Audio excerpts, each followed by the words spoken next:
उसमें होगी, 6 महीने और 12 महीने के बाद में दी जाएगी। इससे एम्प्लॉयर्स को, कंपनीज को, they will be encourage to hire the first timers. और ये बहुत अच्छे consultation, long process of consultation के बाद में ये स्कीम बनी है। करीब 6 महीने 7 महीने का कंसल्टेशन इसमें हुआ है, उसके बाद में ये स्कीम बनी है। इससे फर्स्ट टाइमर्स को बहुत मदद मिलेगी। उनको एम्प्लॉयर्स जब हायर करेंगे तो जो बड़ा एक पशोपश रहता है एम्प्लॉयर्स के माइंड में कि एक्सपीरियंस को लूं या फर्स्ट टाइमर को लूं, वो इससे दूर होगा। दूसरा इसका पार्ट है जो सस्टेन्ड एम्प्लॉयमेंट देते हैं 2 साल के लिए, every month 3,000 rupees per month per employ, ये एक सपोर्ट मिलेगा। और जो मैन्युफैक्चरिंग इंडस्ट्रीज हैं उसमें यही सपोर्ट 4 साल के लिए मिलेगा, up to 3,000 rupees per month. ये अप टू है, इसके 3 अलग अलग स्लैब्स हैं जो कि जब लेबर एंड एम्प्लॉयमेंट मिनिस्ट्री से डिटेल आएगा तो आपको वो स्लैब्स भी मिल जाएंगे। Up to 3,000 rupees per month per employee 2 साल के लिए, और हर 6 महीने के बाद में पेमेंट मिलेगा। सो दैट मीन्स एक सस्टेन्ड एम्प्लॉयमेंट रहेगा। कई इसके फायदे होंगे। लगातार एम्प्लॉयमेंट में रहने से स्किल का लेवल बढ़ता है, माइंड में एक सर्टेनिटी आती है, ओवरऑल ग्रोथ, जो कंपनी की ग्रोथ हो, एम्प्लॉय की ग्रोथ हो, दोनों एक सस्टेन्ड वे में चल पाते हैं। ये जो एम्प्लॉयर्स अपने बेस लाइन एक तय करेंगे, उस बेस लाइन से ऊपर एम्प्लॉयमेंट दे, उनको ये एलिजिबिलिटी रहेगी।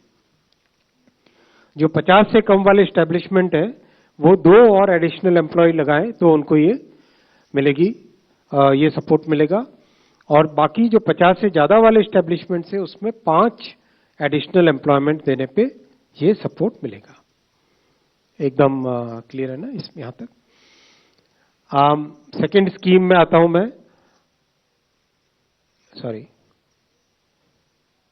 हाँ, मैन्युफैक्चरिंग मैंने बताया, मैन्युफैक्चरिंग में 4 साल रहेगा। सेकेंड स्कीम में आता हूं, research development and innovation scheme.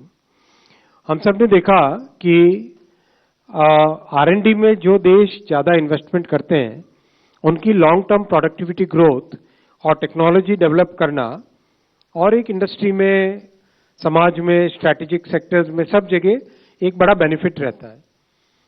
अनुसंधान नेशनल रिसर्च फाउंडेशन ANRF कुछ समय पहले कैबिनेट में माननीय प्रधानमंत्री जी ने अप्रूव की थी।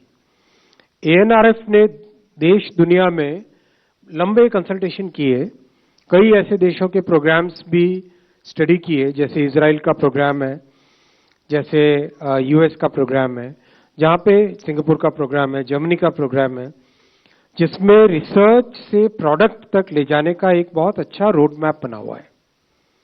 रिसर्च से प्रोडक्ट तक ले जाने का एक अच्छा रोड मैप बना हुआ है। उस रोड मैप, उस लर्निंग और उस कंसल्टेशन के बेसिस पे ये प्रोग्राम बनाया गया है, जिससे कि प्राइवेट सेक्टर जो आज की इकोनॉमी और भविष्य की इकोनॉमी में इंपॉर्टेंट सेक्टर्स हैं, उन सब डोमेन्स में रिसर्च करने के लिए और रिसर्च के बाद में उसको प्रोडक्ट लेवल तक ले जाने के लिए सपोर्ट इसमें दिया जाएगा।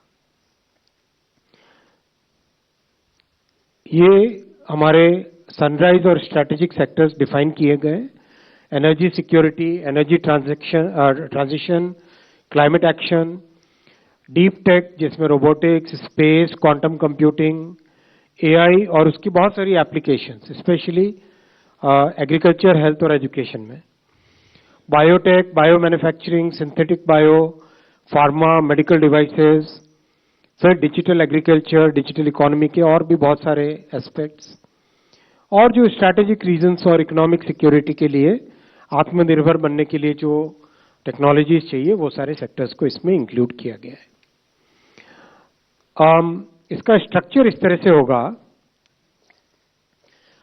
गवर्नमेंट ऑफ इंडिया ने ANRF को फंड्स दिए, 1 लाख करोड़ रुपीस के फंड्स दिए।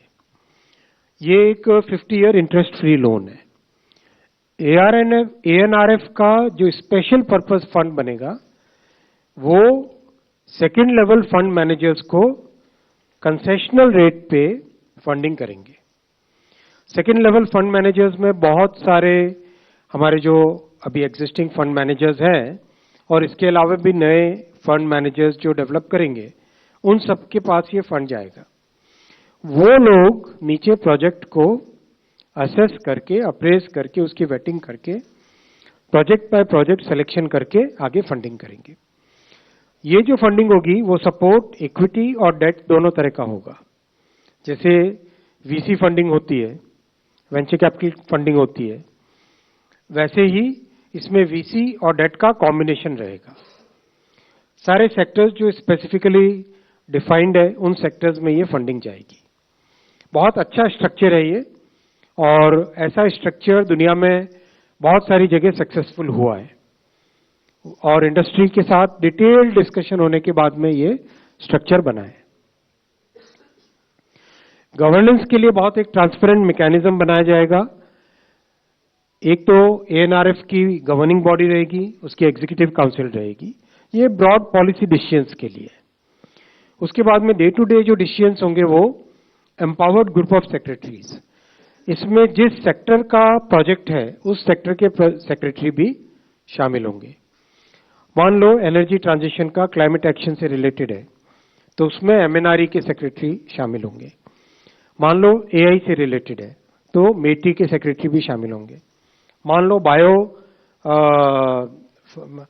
बायो फार्मा है, तो उसमें हेल्थ सेक्रेटरी और फार्मास्यूटिकल के सेक्रेटरी भी उसमें रहेंगे। नीचे इन्वेस्टमेंट कमेटी बनेगी, जो कि जिस तरह से वेंचर कैपिटल इंडस्ट्री में इन्वेस्टमेंट कमेटी काम करती है प्रोजेक्ट को अप्रेज करने के लिए, वो उसी मेथड से काम करेगी। This is a very good, very transparent and a very detailed structure which is based on the consultations with industry, consultations with many other governments who have done similar structures in the past.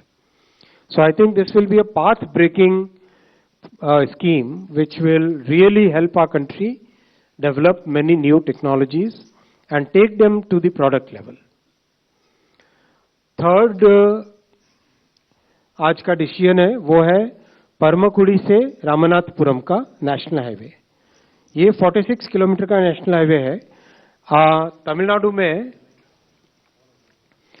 आपको ध्यान होगा Pamban bridge बना है, ये रामेश्वरम वाला हिस्सा। उसके साथ ही एक ऑलरेडी नेशनल हाईवे की 2 लेन रोड है, वो कनेक्ट करती है मदुराई को। तो इसमें आज के इस अप्रूवल में from Madurai all the way up to Paramakudi already है 4 लेन। परमकुड़ी से आगे रामनाथपुरम तक 4 लेन का प्रपोजल है, और उसके आगे जो सी वाला पोर्शन रहेगा, समुद्र वाला पोर्शन रहेगा धनुषकोडी तक जाने का, that is a DPR under preparation. उसकी डीपीआर अभी ऑलरेडी बन रही है, so that will also very soon come to the cabinet. So this way जो तमिलनाडु के इस कोस्टल एरिया में लोगों की बहुत लंबे समय से डिमांड थी, पंबन ब्रिज के टाइम में भी लोगों ने डिमांड की थी कि हाईवे का भी 4 लेनिंग होना चाहिए, वो डिमांड यहाँ से पूरी होती है। और एक अच्छा Rameswaram has become a very very important, हमारे श्रद्धा का, कल्चर का, भक्ति का तो बहुत बड़ा सेंटर है ही है, और देश विदेश से, दुनिया से लोग यहाँ पे लगातार आ रहे हैं। तो Pamban bridge plus this highway will become a major connectivity to Rameswaram.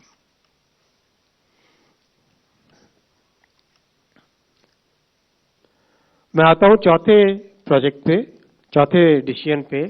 साथियों, खेलो भारत नीति, ये बहुत बड़ा आज का एक फैसला है जो देश के लिए एक नया रास्ता बनाने वाला है।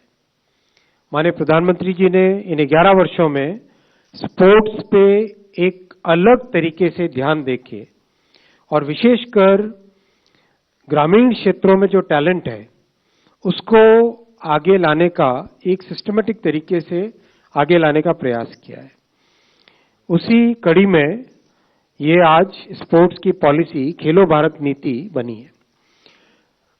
देश में सबसे पहले 1984 में स्पोर्ट्स पॉलिसी बनी थी, फिर 2001 में बनी।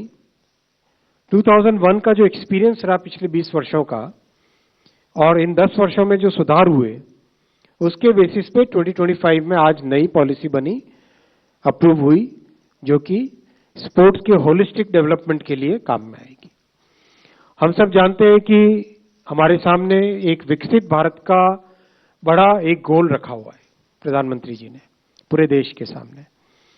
इस विकसित भारत को इंक्लूसिव बनाना है और इसके जितने भी आयाम हैं, चाहे एजुकेशन हो, चाहे स्पोर्ट्स हो, चाहे टेक्नोलॉजी हो, चाहे मैन्युफैक्चरिंग हो, चाहे स्टार्टअप इकोसिस्टम हो, एग्रीकल्चर हो, फार्मास्यूटिकल्स हो, हर क्षेत्र में नए इनिशिएटिव्स लिए जा रहे हैं। खेलो भारत नीति के मेजर ऑब्जेक्टिव रहेगा कैसे भारत 2047 तक टॉप 5 स्पोर्टिंग नेशंस में गिनती हो भारत की। ये इसका ओवरऑल एक बड़ा ऑब्जेक्टिव रहेगा। सेकंड रहेगा पीपल्स मूवमेंट बने, फिटनेस के साथ जुड़े, हमारे एजुकेशन पॉलिसी के साथ इसका अलाइनमेंट हो, इकोनॉमिक डेवलपमेंट के साथ जुड़े स्पोर्ट्स, सोशल डेवलपमेंट, समाज के सभी वर्गों का इसमें सभी वर्गों को इससे लाभ मिले, इन सब को ध्यान में रखते हुए ये खेलो भारत नीति बनी है। इसका सबसे पहला कंटूर वो है कैसे हम देश के स्पोर्ट्स को, स्पोर्ट्स पर्सन्स को एक्सीलेंस में लाएं। और इसका बहुत अच्छा एक मेथोडिकल सिस्टम बनाया गया है। सबसे पहला इसका एलिमेंट है टैलेंट को आइडेंटिफाई करना, ग्रामीण क्षेत्रों में, रूरल एरियाज में, शहरों में, सब जगह टैलेंट को आइडेंटिफाई करना। सेकंड, टैलेंट को नर्चर करना, ट्रेनिंग के थ्रू, बेटर इंफ्रास्ट्रक्चर के थ्रू, फैसिलिटीज के थ्रू, कोचिंग के थ्रू, एक प्रॉपर वे में साइंटिफिक तरीके से टैलेंट को नर्चर करना। तीसरा, कंटिन्यूसली अपॉर्चुनिटीज देना, उसके लिए एक लीग कल्चर बनेगा। ब्लॉक से लेके नेशनल लेवल तक, इंटरनेशनल लेवल तक हर एक स्पोर्ट में लीग्स बनाई जाएंगी। जैसे ऑलरेडी कई स्पोर्ट्स में, 13 स्पोर्ट्स में ऑलरेडी लीग्स है। लीग होने से लगातार खिलाड़ियों को कंपटीशन का हिस्सा बनने की अपॉर्चुनिटी मिलती है, पार्टिसिपेशन करने का मौका मिलता है। लगातार पार्टिसिपेशन करने से स्किल लेवल बढ़ता है, कॉम्पिटेंसी बढ़ती है और एक डेवलपमेंट ग्रोथ होती है। स्पोर्ट्स के पर्सन्स की एक रेपोजिटरी बनाई जाएगी और स्पोर्ट्स के इंफ्रास्ट्रक्चर की रेपोजिटरी बनेगी, कहां पे क्या जरूरत है। तो इस तरह से excellence right from talent identification से लेके नर्चरिंग तक, कोचिंग तक, इंफ्रास्ट्रक्चर लेने तक, स्पोर्ट्स साइकोलॉजी में ध्यान देकर एक प्रॉपर पूरा मेथोडिकल तरीके से एक्सीलेंस की तरफ पहुंचना, ये इसका पहला कंटूर है, पहला पिलर है। सेकंड पिलर है इकोनॉमिक डेवलपमेंट स्पोर्ट्स के माध्यम से। स्पोर्ट्स टूरिज्म अपने आप में एक बड़ी चीज होती है। जब भी वर्ल्ड कप होता है कितने लोग ट्रैवल करते हैं, आईपीएल का मैच होता है कितने लोग ट्रैवल करते हैं, फुटबॉल का, सॉकर का बड़ा मैच होता है कितने लोग ट्रैवल करते हैं।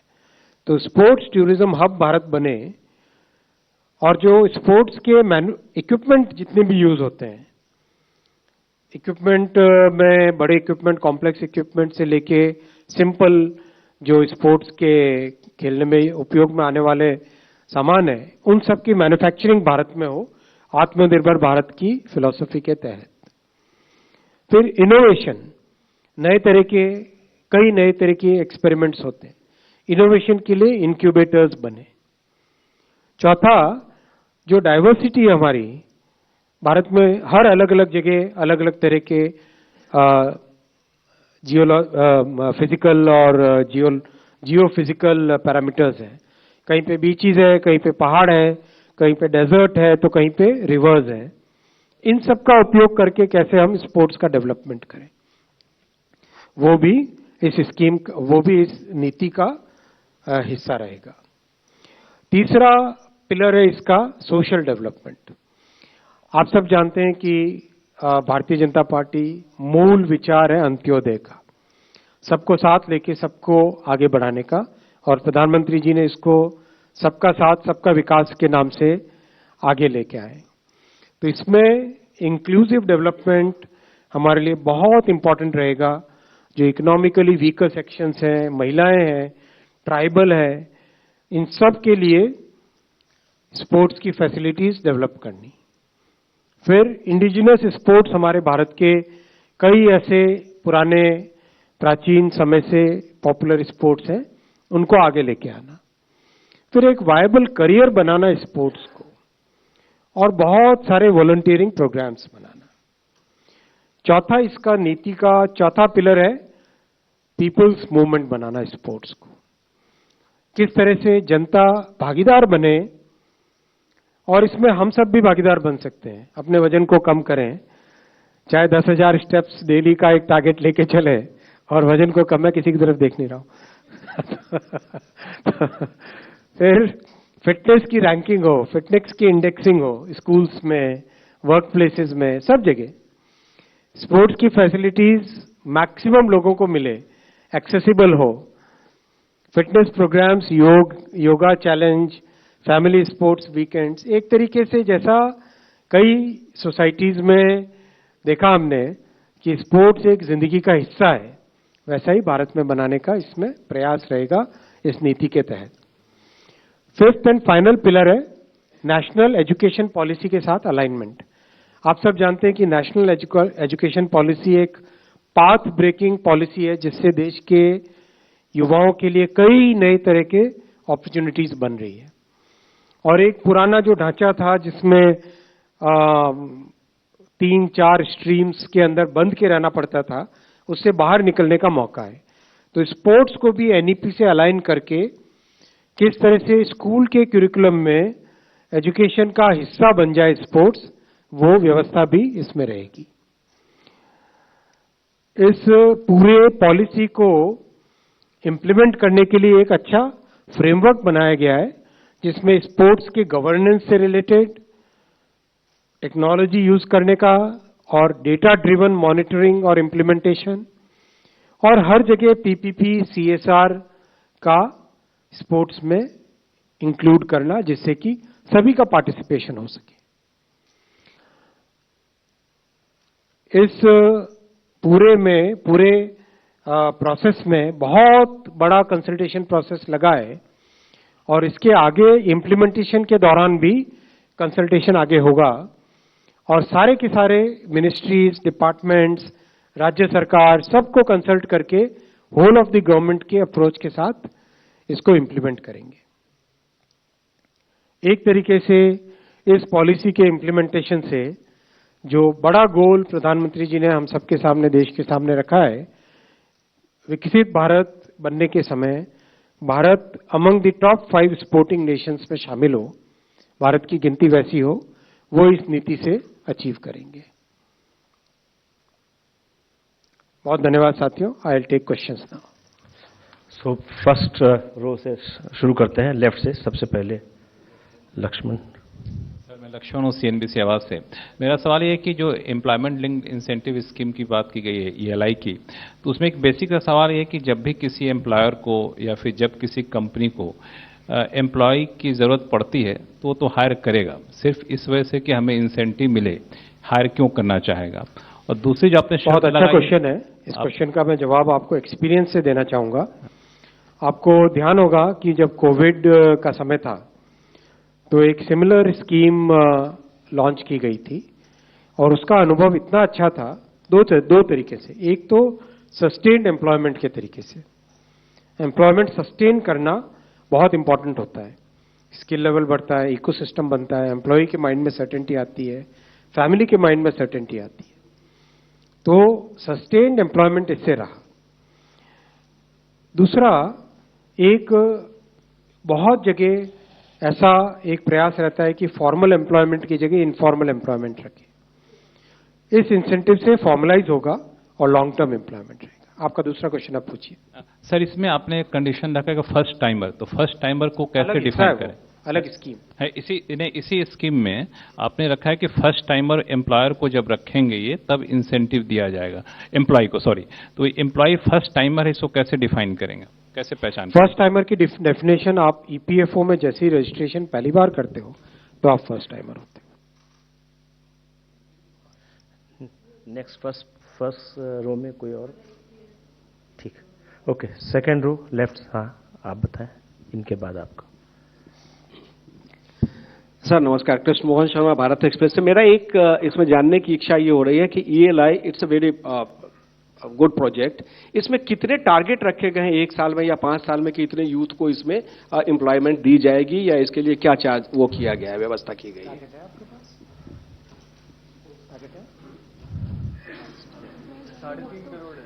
3 करोड़ के करीब, 3 करोड़। Thank you. नेक्स्ट आप। 3.5 करोड़ है टोटल। अपना परिचय और नाम। सर मैं तरुण शर्मा हूँ, जी बिजनेस से। सर जो पार्ट बी है ELI का, सर वो किस तरीके से काम करेगा, ये थोड़ा सा क्लैरिटी आपसे चाहिए कि जो अभी इनफॉर्मल हैं, यदि वो फॉर्मल हो जाते हैं तो आप उसको 3000 पर मंथ देंगे? पार्ट बी का बहुत अच्छा एक्सपीरियंस ऑलरेडी है, जैसा मैंने अभी बताया लक्ष्मण जी को, इसका बहुत अच्छा अनुभव ऑलरेडी है। We have this experience of implementing a scheme where the employers are incentivized to have to give sustained employment to the people. इसका ऑलरेडी एक्सपीरियंस है, इसका मेथोडोलॉजी बना हुआ है प्रॉपर, और this was a very successful scheme, इसीलिए इसको बड़े लेवल पे लेके आए। सर संजय शर्मा हूं, इंडिया न्यूज से।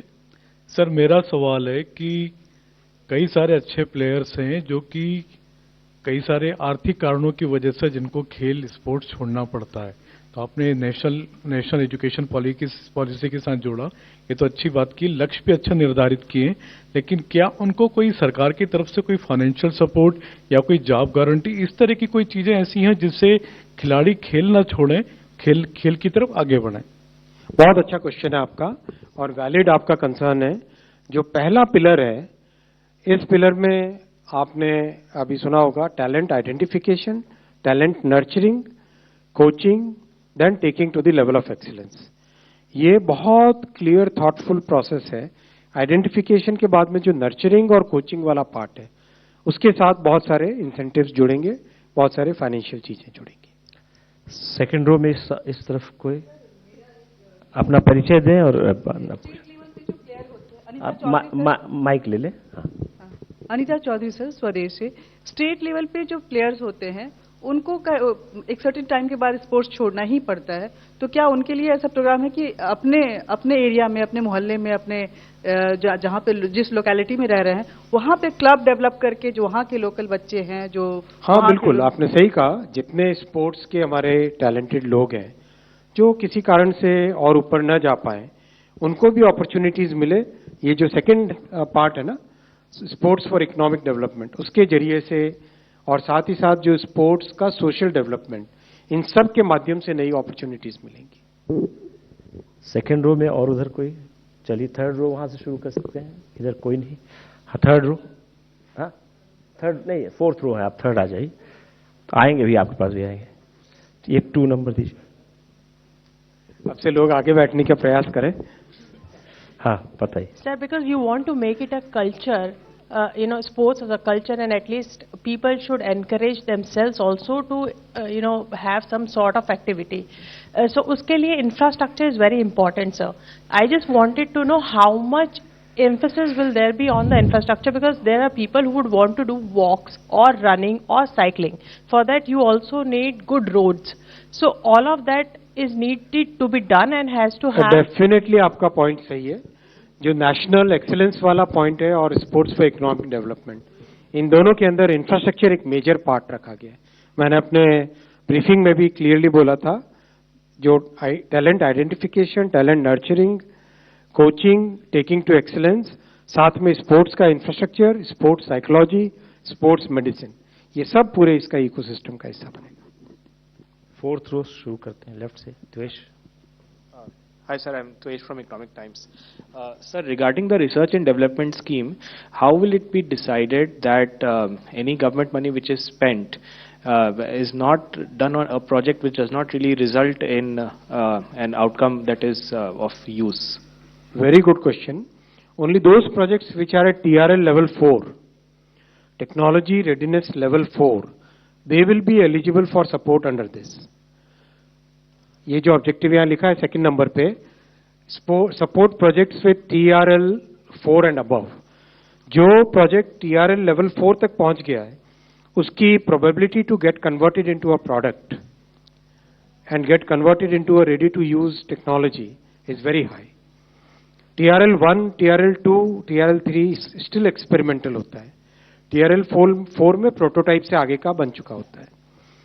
और अगर हम टेक्नोलॉजी का डेवलपमेंट का देखें तो मोस्टली आइडिया आया, कॉन्सेप्ट बना, POC बना, वहां से TRL लेवल 4 तक पहुंचा, प्रोटोटाइप बना, उसके आगे बड़ी एक बैरियर आ जाती है, वैल्यू ऑफ डेथ उसको बोलते हैं.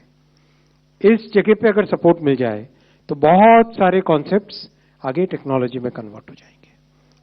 It's a very well thought through and a very good question. Next 209.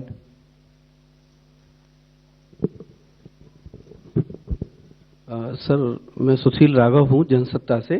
Sir ये research development and innovation scheme में हर प्रोजेक्ट को अधिकतम कितना फंड दिया जा सकता है? क्या इसकी कोई सीमा निर्धारित है?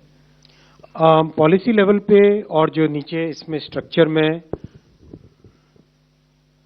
ये जो स्ट्रक्चर है, इस स्ट्रक्चर पे डिसाइड किया जाएगा. एक ब्लैंक एक कॉमन सीमा इस तरह से नहीं रखेंगे, क्योंकि मान लीजिए एनर्जी ट्रांजिशन का काम है, उसमें अलग तरह की रिक्वायरमेंट्स होंगी. बायोटेक्नोलॉजी है, उसमें अलग तरह की रिक्वायरमेंट्स होगी. Depending upon the type of projects उसका सपोर्ट निर्धारित करेंगे. वो फ्लेक्सिबिलिटी स्कीम में रखी गई है. 17. Hi sir, I'm Kuldeep from Informist Media. Sir, just need a clarity on outlay for ELI scheme. So is it 1.07 lakh crore as mentioned in your PPT or 99,446 crore PIB release says? So could you just clarify sir that?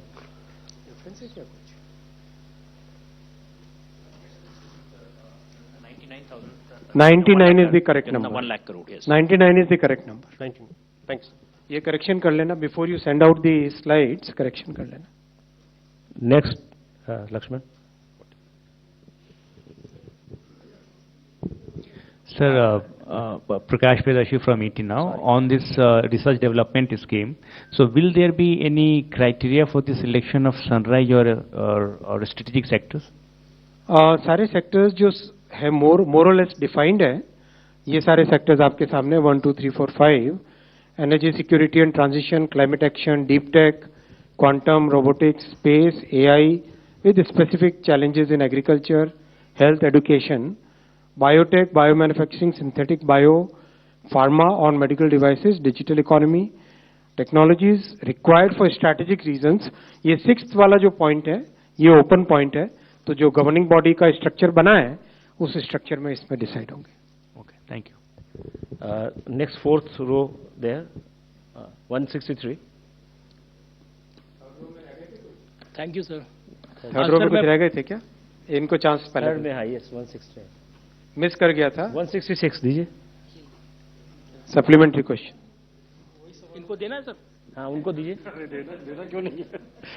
Sir Sameer Dixit हूँ. Practical implementation part को लेकर के दो चीजें समझना चाहूंगा. पहला जो ELI स्कीम है, ELI पे उसमें सर जो फर्स्ट टाइमर्स हैं उसमें ये पॉइंट है कि 6 महीने तक कंसिस्टेंट वो जॉब रहेगा, तब आप उनको वो बेनिफिट देंगे. अगर जॉब स्विच करते हैं तब भी क्या ये रहेगा? दूसरा सर जो एम्प्लॉयर्स होंगे जो एम्प्लॉयमेंट देंगे सस्टेन करने के लिए रखा जा रहा है. 6 महीने नहीं 12 महीने है. 6 महीने के बाद में पहला इंस्टॉलमेंट और 12 महीने के बाद में दूसरा इंस्टॉलमेंट. इसका जॉब स्विच करने से कोई कनेक्शन नहीं. आपको करना, आपको 12 महीने नौकरी करनी. अच्छा है. जो एम्प्लॉयमेंट देगा सर उसको मिनिमम कितने नंबर का एम्प्लॉयमेंट करना होगा to have this incentive to take the advantage?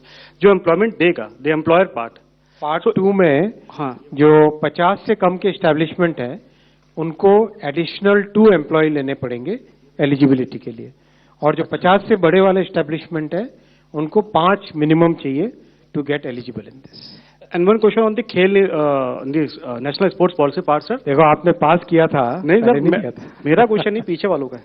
So sir ज्यादातर एपेक्स बॉडीज में जो स्पोर्ट्स बॉडीज हैं उसमें पॉलिटिशियंस ज्यादातर बॉडी को गवर्न कर रहे हैं या उनके हेड ऑफ एस्टैब्लिशमेंट है।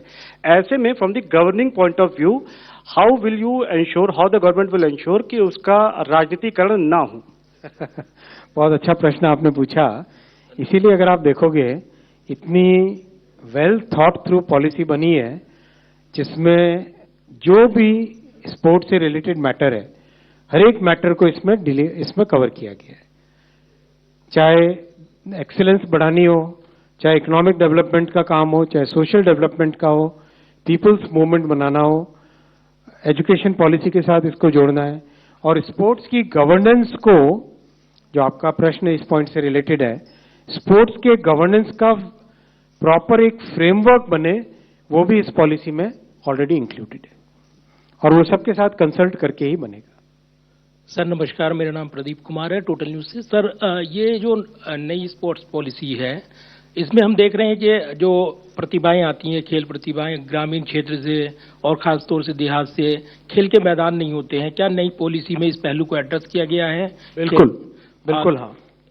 दूसरा सर, एक आईटी मिनिस्टर भी हैं आप, एक सवाल है, प्रधानमंत्री नरेंद्र मोदी ने डिजिटल इंडिया को लेकर एक लेख लिखा है, ब्लॉग लिखा है और उसमें उन्होंने क्रांतिकारी कदम बताया इसको।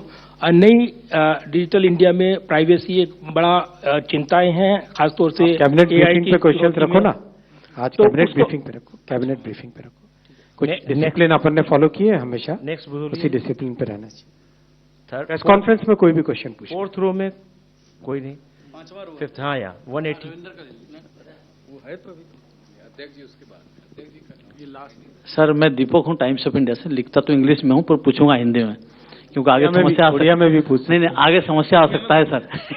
तो सर वन थिंग, ये जो पॉलिसी आपका नेशनल स्पोर्ट्स पॉलिसी जो बनाए हैं सर, इस पे क्योंकि आगे हम जो है ओलंपिक्स के लिए भी बिड करने वाले हैं, इसको कितना ध्यान में रखा गया है? क्योंकि बहुत छोटा टाइम है और हमें अपना जो है पूरा इंफ्रास्ट्रक्चर को भी तैयार करना है, तो किस तरह की है कैसा? स्पोर्ट्स पॉलिसी देश को 2047 तक टॉप 5 स्पोर्टिंग नेशंस में ले जाने के लिए, उसमें कई इंटरमीडिएट गोल्स होंगे। एक गोल ये भी रहेगा, तो डेफिनेटली उस गोल को अचीव करने में भी ये स्पोर्ट्स पॉलिसी हेल्प करेगी। 5th row, anybody from that side? 4th row नहीं है हमारे ख्याल। 5th रो नहीं उधर भी लोग अभी उधर जाएंगे। सर ये खेलो भारत नीति 2025 बहुत अच्छा नीति शुरुआत की गई है। एक केवल समझने के लिए है कि जो स्पोर्ट्स में आते हैं बच्चे, शुरुआत में प्रैक्टिस करते हैं, लेकिन अमूमन जो देखने में आता है कि गोल्ड, ब्रॉन्ज या सिल्वर लेकर आता है, उनको जॉब लग जाती है या कुछ बच्चों को और भी जॉब लग जाती है, बाकी का कुछ पता नहीं चल पाता है कि आगे क्या करें। उनकी पढ़ाई का उम्र खत्म हो जाती है और नौकरी तक पहुंच नहीं पाते हैं। तो ऐसे जो छात्र हैं, ऐसे बच्चे हैं जो स्पोर्ट्स में लगन से लगे हुए हैं, लेकिन उनका फ्यूचर थोड़ा अनसर्टेन होता है जॉब को लेकर, क्या खेल नीति में ऐसी कोई व्यवस्था की जाएगी या है? बहुत अच्छा प्रश्न है और ये वाकई एक ऐसा इंपॉर्टेंट पॉइंट है जिसको एड्रेस इसमें किया गया है 2 तरीके से। एक तो टैलेंट को नर्चर करना कंटिन्यूअसली, हर लेवल पे टैलेंट रहेगा, ब्लॉक से लेके ग्रामीण क्षेत्रों से लेके बड़े शहरों में लेके और एक्सीलेंस ओलंपिक्स लेवल का, इंटरनेशनल लेवल का। इस पूरी जर्नी में जरूरी नहीं कि सब लोग ऊपर तक पहुंच पाए, तो जो बाकी जगह पे रह गए उनके लिए नई अपॉर्चुनिटीज बनेगी। कई तरह की जो फैसिलिटीज इसमें बनाई जाएगी। स्पोर्ट्स फॉर इकोनॉमिक डेवलपमेंट में लिखा गया है, स्पोर्ट्स टूरिज्म के माध्यम से, मैन्युफैक्चरिंग के इकोसिस्टम के माध्यम से कई तरह की नई अपॉर्चुनिटीज बनेंगी। साथ ही साथ एजुकेशन के साथ इसको पूरी की पूरी पॉलिसी को एनईपी के साथ अलाइनमेंट कर रहे हैं। अलाइनमेंट करने से एजुकेशन के क्रेडिट भी उसमें मिलेंगे, तो एक मच बेटर सिचुएशन आएगी compare to what we have today. उस रो में कोई नहीं। 4th रो में इधर 280, हम आएंगे आपका 5th रो में। Sir, this is Gopi Krishnan from Pioneer. As far as the ELI scheme, how these employers, the companies, the job givers are listed, and regarding this subsidy, is it a full subsidy or up to 15,000? So there are 2 parts to it. For the first timers, the subsidy is up to 15,000 rupees, and it is a proportionate subsidy proportionate to the wages. There are slabs which are defined in the detailed circular. For the employers, this is maximum up to 3,000 rupees per month per employee. These are the two limits which are put here, and the eligibility is very clearly defined, and the measurement is through the EPFO fund, so that it's very clearly measured, audited, properly recorded, and there is a proper digital mechanism by which the payment will be made, and there is very good experience of doing this during the COVID time. Yes, Mr. Chopra. So this is Sanjeev Chopra from PTI. ये खेलो भारत नीति में आपने sports को promote करने के लिए and to take India to among the top 5 sporting nations in the world, इसमें लेकिन इंफ्रास्ट्रक्चर डेवलपमेंट के लिए कितना फंड ईयर मार्क किया गया है इन द नेक्स्ट देखो, स्कीम और पॉलिसी में डिफरेंस होता है. स्कीम में स्पेसिफिक अमाउंट्स होते हैं, पॉलिसी में एक डायरेक्शन तय होती है, किस तरह से चलेंगे वो तय होता है. उसके बाद में उसमें कई सारी स्कीम्स बनती है. When the schemes are made, the amounts will come. 5th row में 16. बहुत questions हैं आज. Hi sir, Cyril Sharma from Hindustan Times.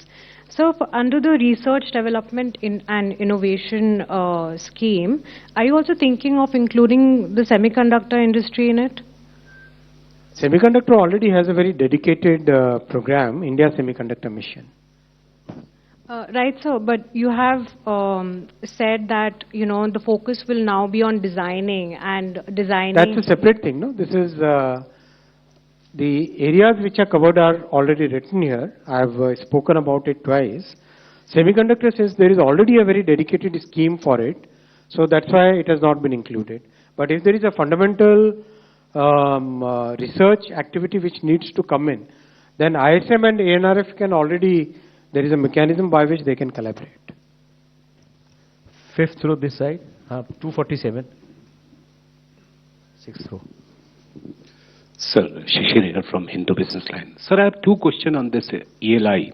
One is that when you are talking about the first timer, will it be aligned to PM internship scheme? Because the one big problem is that how to define the first timer. I mean, just you are getting the first job. So are you aligning with the PM internship scheme so that the employer will have some clarity about the employee? Brilliant question. Yes, it is. All the schemes are aligned and there is a synergy between them. And my second question is, what is the cutoff date for Part A? Because in the Part B, you have mentioned August 1, but in Part A, the...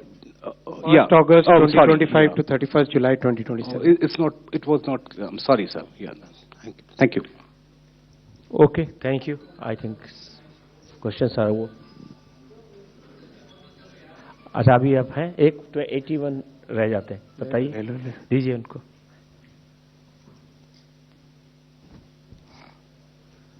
sir नमस्कार, मैं नीरज दुबे प्रभा साक्षी से. मेरा जो सवाल है sir ELI को लेकर एक ये है कि इससे एम्प्लॉयर्स को क्या लाभ होने वाले हैं, और दूसरा सर जो स्पोर्ट्स क्रांति देश में लाने की जो तैयारी की जा रही है, उससे आपको लगता है कि जो खासतौर पे युवाओं में नशे की लत होती है उसके खिलाफ जो अभियान चल रहा है उसमें भी वो सहायक सिद्ध होगी वो? हाँ बिल्कुल, जैसे अच्छे स्पोर्ट्स में, अच्छी फिजिकल एक्टिविटीज में और ऐसी प्रोडक्टिव और पॉजिटिव एक्टिविटीज में जब युवा जुड़ेंगे तो जरूर उनका बाकी वाला अट्रैक्शन कम होगा. डेफिनेटली उसमें लाभ मिलेगा. इसमें एम्प्लॉयज का फोकस है पूरी ELI स्कीम में. फोकस सारा एम्प्लॉयज पे. Thank you.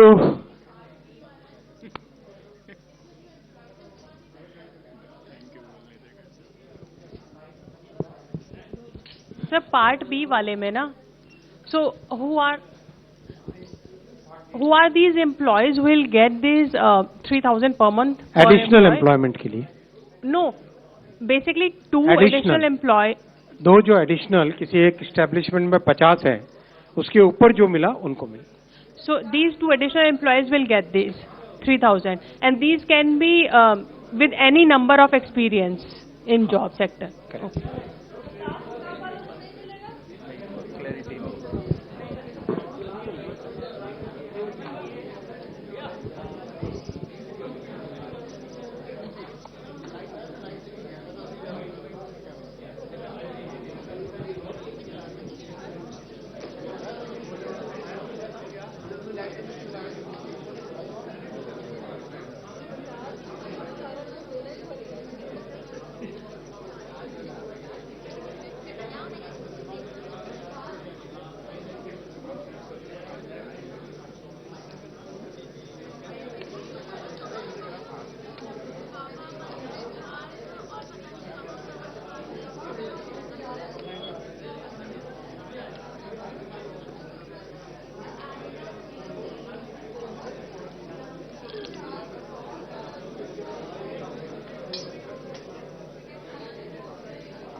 बजट में माननीय वित्त मंत्री जी ने एक एम्प्लॉयमेंट लिंक्ड स्कीम के बारे में बहुत क्लियर एक पैकेज की घोषणा की थी। उसके बाद में इस पे काफी अच्छा काम हुआ और डिटेल में जितना इंडस्ट्री के साथ चर्चा करके, सबके साथ कंसल्टेशन करके एक बहुत ही अच्छी स्कीम बनी है, कॉम्प्रिहेंसिव स्कीम बनी है। यह है एम्प्लॉयमेंट लिंक्ड इंसेंटिव स्कीम। इसका फोकस मैन्युफैक्चरिंग सेक्टर पे रहेगा। ELI will be focused on the manufacturing sector. इसके दो पार्ट्स हैं। पार्ट 1 है फर्स्ट टाइमर्स के लिए, पार्ट 2 है जो कि सस्टेन्ड एम्प्लॉयमेंट के लिए सपोर्ट करे। दोनों पे मैं डिटेल में आता हूं। पार्ट 1 जो सपोर्ट टू फर्स्ट टाइमर्स, हम सब जानते हैं कि फर्स्ट टाइमर्स को बहुत सारी डिफिकल्टीज फेस होती है जब वो जॉब सर्च में जाते हैं। एक्सपीरियंस वाले को हमेशा एक प्रायोरिटी मिलती है, कॉस्ट भी लगती है एक जॉब सर्च में। उन सब को ध्यान में रखते हुए फर्स्ट टाइमर्स के लिए 1 महीने तक की सब्सिडी, 1 महीने की सैलरी के बराबर subsidy up to a limit of maximum 15,000 rupees ये दी जाएगी, जो कि 2 इंस्टॉलमेंट्स में होगी, 6 महीने और 12 महीने के बाद में दी जाएगी। इससे एम्प्लॉयर्स को, कंपनीज को, they will be encourage to hire the first timers. और ये बहुत अच्छे consultation, long process of consultation के बाद में ये स्कीम बनी है। करीब 6 महीने 7 महीने का कंसल्टेशन इसमें हुआ है, उसके बाद में ये स्कीम बनी है। इससे फर्स्ट टाइमर्स को बहुत मदद मिलेगी। उनको एम्प्लॉयर्स जब हायर करेंगे तो जो बड़ा एक पशोपश रहता है एम्प्लॉयर्स के माइंड में कि एक्सपीरियंस को लूं या फर्स्ट टाइमर को लूं, वो इससे दूर होगा। दूसरा इसका पार्ट है जो सस्टेन्ड एम्प्लॉयमेंट देते हैं 2 साल के लिए, every month 3,000 rupees per month per employ, ये एक सपोर्ट मिलेगा। और जो मैन्युफैक्चरिंग इंडस्ट्रीज हैं उसमें यही सपोर्ट 4 साल के लिए मिलेगा, up to 3,000 rupees per month. ये अप टू है, इसके 3 अलग अलग स्लैब्स हैं जो कि जब लेबर एंड एम्प्लॉयमेंट मिनिस्ट्री से डिटेल आएगा तो आपको वो स्लैब्स भी मिल जाएंगे। Up to 3,000 rupees per month per employee 2 साल के लिए, और हर 6 महीने के बाद में पेमेंट मिलेगा। सो दैट मीन्स एक सस्टेन एम्प्लॉयमेंट रहेगा। कई इसके फायदे होंगे। लगातार एम्प्लॉयमेंट में रहने से स्किल का लेवल बढ़ता है, माइंड में एक सर्टेनिटी आती है, ओवरऑल ग्रोथ, जो कंपनी की ग्रोथ हो, एम्प्लॉय की ग्रोथ हो, दोनों एक सस्टेन्ड वे में चल पाते हैं। ये जो एम्प्लॉयर्स अपने बेस लाइन एक तय करेंगे, उस बेस लाइन से ऊपर एम्प्लॉयमेंट दे, उनको ये एलिजिबिलिटी रहेगी। जो 50 से कम वाले एस्टेब्लिशमेंट है वो 2 और एडिशनल एम्प्लॉय लगाएं तो उनको ये मिलेगी, ये सपोर्ट मिलेगा। और बाकी जो 50 से ज्यादा वाले एस्टेब्लिशमेंट है उसमें 5 एडिशनल एम्प्लॉयमेंट देने पे ये सपोर्ट मिलेगा। एकदम क्लियर है ना इसमें यहां तक? सेकेंड स्कीम में आता हूं मैं, सॉरी, हाँ, मैन्युफैक्चरिंग मैंने बताया, मैन्युफैक्चरिंग में 4 साल रहेगा। सेकेंड स्कीम में आता हूं, research development and innovation scheme. हम सब ने देखा कि R&D में जो देश ज्यादा इन्वेस्टमेंट करते हैं उनकी लॉन्ग टर्म प्रोडक्टिविटी ग्रोथ और टेक्नोलॉजी डेवलप करना, और एक इंडस्ट्री में, समाज में, स्ट्रैटेजिक सेक्टर्स में, सब जगह एक बड़ा बेनिफिट रहता है। अनुसंधान नेशनल रिसर्च फाउंडेशन ANRF कुछ समय पहले कैबिनेट में माननीय प्रधानमंत्री जी ने अप्रूव की थी। ANRF ने देश दुनिया में लंबे कंसल्टेशन किए, कई ऐसे देशों के प्रोग्राम्स भी स्टडी किए, जैसे इजराइल का प्रोग्राम है, जैसे US का प्रोग्राम है, जहां पे सिंगापुर का प्रोग्राम है, जर्मनी का प्रोग्राम है, जिसमें रिसर्च से प्रोडक्ट तक ले जाने का एक बहुत अच्छा रोड मैप बना हुआ है। रिसर्च से प्रोडक्ट तक ले जाने का एक अच्छा रोड मैप बना हुआ है। उस रोड मैप, उस लर्निंग और उस कंसल्टेशन के बेसिस पे ये प्रोग्राम बनाया गया है, जिससे कि प्राइवेट सेक्टर जो आज की इकोनॉमी और भविष्य की इकोनॉमी में इम्पोर्टेंट सेक्टर्स हैं, उन सब डोमेन्स में रिसर्च करने के लिए और रिसर्च के बाद में उसको प्रोडक्ट लेवल तक ले जाने के लिए सपोर्ट इसमें दिया जाएगा।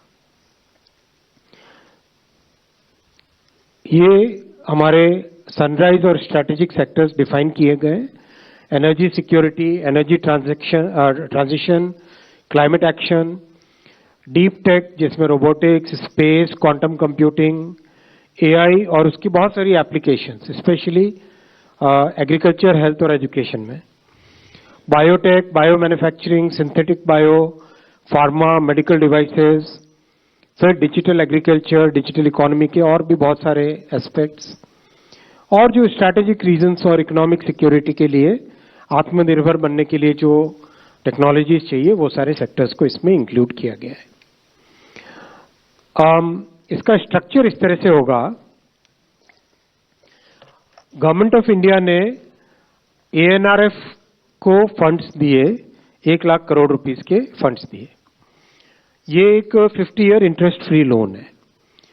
एएनआरएफ का जो स्पेशल पर्पस फंड बनेगा वो सेकंड लेवल फंड मैनेजर्स को कंसेशनल रेट पे फंडिंग करेंगे। सेकंड लेवल फंड मैनेजर्स में बहुत सारे हमारे जो अभी एग्जिस्टिंग फंड मैनेजर्स हैं और इसके अलावा भी नए फंड मैनेजर्स जो डेवलप करेंगे, उन सबके पास ये फंड जाएगा। वो लोग नीचे प्रोजेक्ट को असेस करके, अप्रेज करके, उसकी वेटिंग करके, प्रोजेक्ट बाय प्रोजेक्ट सिलेक्शन करके आगे फंडिंग करेंगे। ये जो फंडिंग होगी वो सपोर्ट इक्विटी और डेट दोनों तरह का होगा।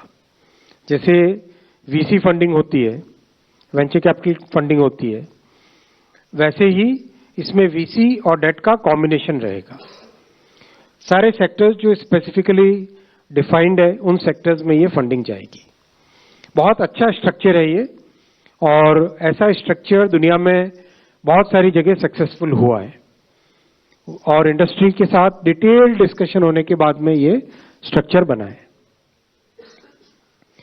गवर्नेंस के लिए बहुत एक ट्रांसपेरेंट मैकेनिज्म बनाया जाएगा। एक तो एएनआरएफ की गवर्निंग बॉडी रहेगी, उसकी एग्जीक्यूटिव काउंसिल रहेगी, ये ब्रॉड पॉलिसी डिसीजंस के लिए। उसके बाद में डे टू डे जो डिसीजंस होंगे वो एम्पावर्ड ग्रुप ऑफ सेक्रेटरीज, इसमें जिस सेक्टर का प्रोजेक्ट है उस सेक्टर के सेक्रेटरी भी शामिल होंगे। मान लो एनर्जी ट्रांजिशन का क्लाइमेट एक्शन से रिलेटेड है तो उसमें एमएनआरई के सेक्रेटरी शामिल होंगे। मान लो एआई से रिलेटेड है तो मेटी के सेक्रेटरी भी शामिल होंगे। मान लो बायो फार्मा है तो उसमें हेल्थ सेक्रेटरी और फार्मास्यूटिकल के सेक्रेटरी भी उसमें रहेंगे। नीचे इन्वेस्टमेंट कमेटी बनेगी, जो कि जिस तरह से वेंचर कैपिटल इंडस्ट्री में इन्वेस्टमेंट कमेटी काम करती है प्रोजेक्ट को अप्रेज करने के लिए, वो उसी मेथड से काम करेगी। This is a very good, very transparent and a very detailed structure which is based on the consultations with industry, consultations with many other governments who have done similar structures in the past. So I think this will be a path-breaking scheme which will really help our country develop many new technologies and take them to the product level. Third, आज का decision है वो है परमकुड़ी से रामनाथपुरम का national highway. ये 46 kilometre का national highway है। तमिलनाडु में आपको ध्यान होगा पंबन ब्रिज बना है, ये रामेश्वरम वाला हिस्सा। उसके साथ ही एक ऑलरेडी नेशनल हाईवे की 2 लेन रोड है, वो कनेक्ट करती है मदुराई को। तो इसमें आज के इस अप्रूवल में from Madurai all the way up to Paramakudi already है 4 लेन। परमकुड़ी से आगे रामनाथपुरम तक 4 लेन का प्रपोजल है, और उसके आगे जो सी वाला पोर्शन रहेगा, समुद्र वाला पोर्शन रहेगा धनुषकोडी तक जाने का, that is a DPR under preparation. उसकी डीपीआर अभी ऑलरेडी बन रही है, so that will also very soon come to the cabinet. So this way जो तमिलनाडु के इस कोस्टल एरिया में लोगों की बहुत लंबे समय से डिमांड थी, पंबन ब्रिज के टाइम में भी लोगों ने डिमांड की थी कि हाईवे का भी 4 लेनिंग होना चाहिए, वो डिमांड यहाँ से पूरी होती है। और एक अच्छा Rameswaram has become a very very important, हमारे श्रद्धा का, कल्चर का, भक्ति का तो बहुत बड़ा सेंटर है ही है, और देश विदेश से, दुनिया से लोग यहाँ पे लगातार आ रहे हैं। तो Pamban bridge plus this highway will become a major connectivity to Rameswaram.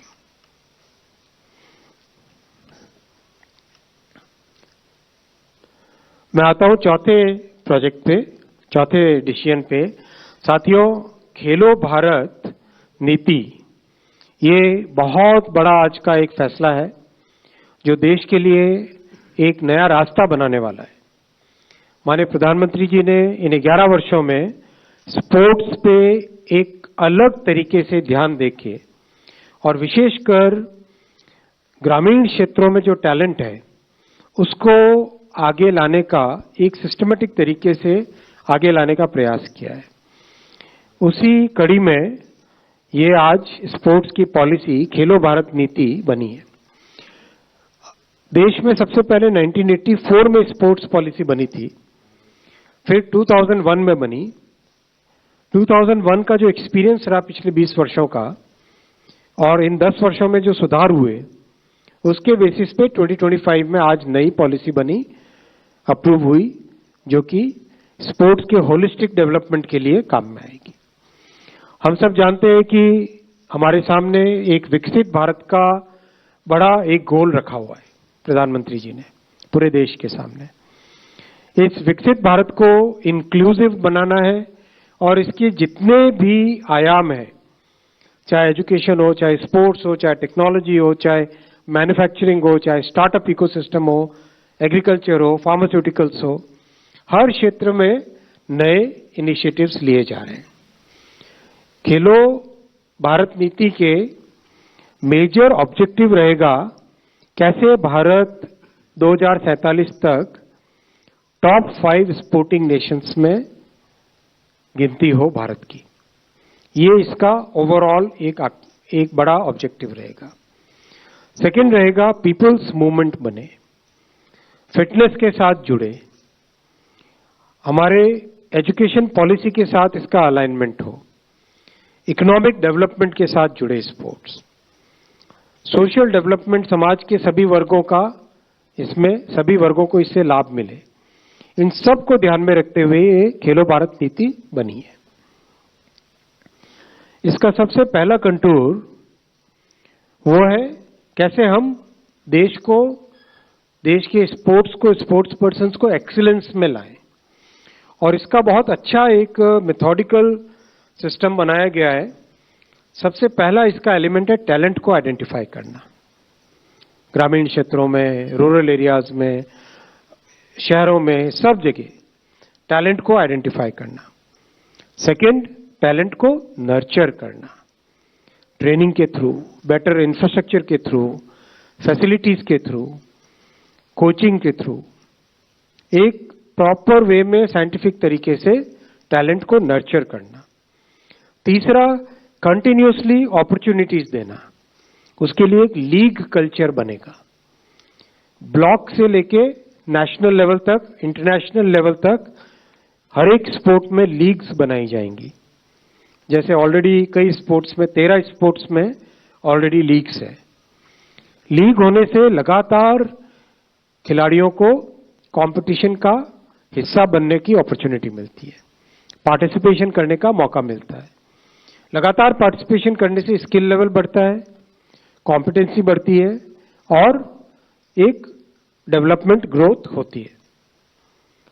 Sports के पर्सन्स की एक रेपोजिटरी बनाई जाएगी और स्पोर्ट्स के इंफ्रास्ट्रक्चर की रेपोजिटरी बनेगी, कहां पे क्या जरूरत है।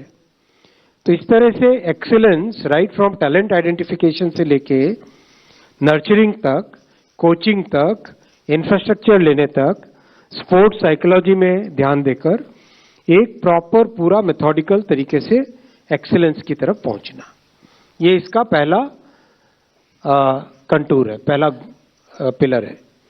सेकंड पिलर है इकोनॉमिक डेवलपमेंट स्पोर्ट्स के माध्यम से। स्पोर्ट्स टूरिज्म अपने आप में एक बड़ी चीज होती है। जब भी वर्ल्ड कप होता है कितने लोग ट्रैवल करते हैं, आईपीएल का मैच होता है कितने लोग ट्रैवल करते हैं, फुटबॉल का सॉकर का बड़ा मैच होता है कितने लोग ट्रैवल करते हैं। तो स्पोर्ट्स टूरिज्म हब भारत बने और जो स्पोर्ट्स के इक्विपमेंट जितने भी यूज होते हैं, इक्विपमेंट में बड़े इक्विपमेंट, कॉम्प्लेक्स इक्विपमेंट से लेके सिंपल जो स्पोर्ट्स के खेलने में उपयोग में आने वाले सामान है, उन सब की मैन्युफैक्चरिंग भारत में हो, आत्मनिर्भर भारत की फिलॉसफी के तहत। फिर इनोवेशन,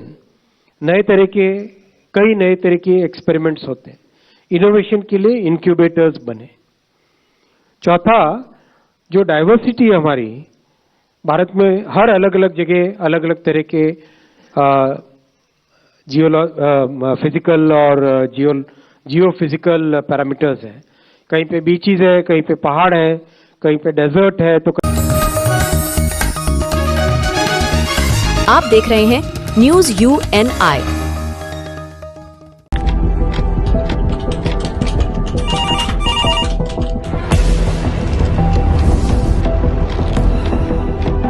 क्या? ठीक है, हम लोग अभी आ रहे हैं। राजनीति के राज जनता तक पहुंचाना आसान नहीं है। खबरें के बाजार में बिना तमाशे के सच दिखाना आसान नहीं है, लेकिन अब सब कुछ होगा आसान। हम हैं न्यूज UNI। न्यूज UNI हम जियो टीवी,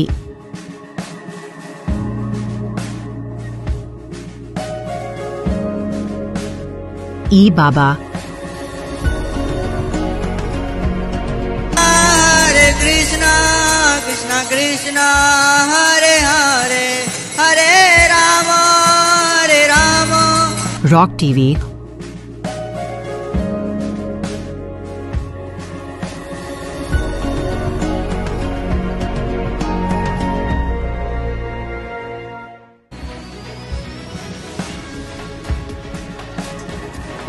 और प्ले ऑन टीवी पर उपलब्ध हैं। हरे कृष्णा कृष्णा कृष्णा हरे हरे, हरे राम हरे राम। अधिक अपडेट के लिए YouTube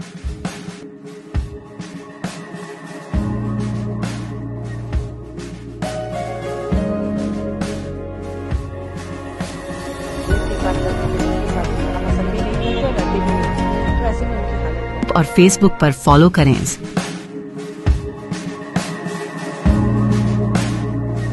साल में एक